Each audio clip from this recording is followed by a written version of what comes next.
শরীফ ওসমান হাদিকে গত 22 ডিসেম্বর তারিখে গুলি করাকে কেন্দ্র করে বিজিবি কর্তৃক সীমান্ত দায়িত্বপূর্ণ এলাকায় বিশেষ টহল, চেকপোস্ট স্থাপন এবং গোয়েন্দা নজরদারি বৃদ্ধি করা হয়।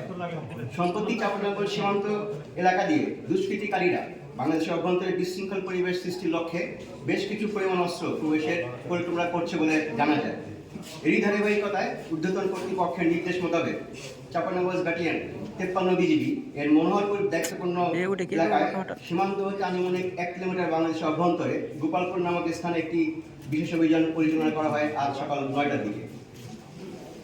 অভিযান পরিচালনাকালীন সময়ে দুজন মোটরসাইকেল আরোহীকে দূর থেকে থামতে সংকেত দেওয়া হলেও মোটরসাইকেল আরোহীরা দ্রুততার সাথে বাঁক পরিবর্তন করে স্থান ত্যাগ করে এবং এই সময় তাদের মোটরসাইকেল থেকে একটি ব্যাগ পড়ে যায়। আমাদের টহলদল পরবর্তীতে ঘটনাস্থল থেকে ব্যাগটি উদ্ধার করে এবং সেখানে পলিথিনে মোড়ানো অবস্থায় 4টি ইউএসএ প্রস্তুতকৃত বিদেশি পিস্তল, 9টি ম্যাগাজিন এবং 24 রাউন্ড গুলি উদ্ধার করা হয়। দুষ্কৃতিকারীরা বাংলাদেশের অভ্যন্তরে বড় ধরনের নাশকতার সৃষ্টি করতে পারে এবং অবৈধভাবে অস্ত্রগুলো আনার সর্বোচ্চ চেষ্টা করছে বলে আমরা ধারণা করছি। বিজিবি সবসময় তৎপর রয়েছে এবং আমাদের সকল সদস্য পেশাদারিত্বের সাথে দায়িত্ব পালনে সংকল্পবদ্ধ।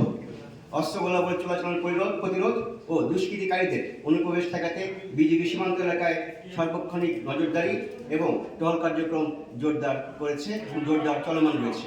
ধন্যবাদ সকলকে।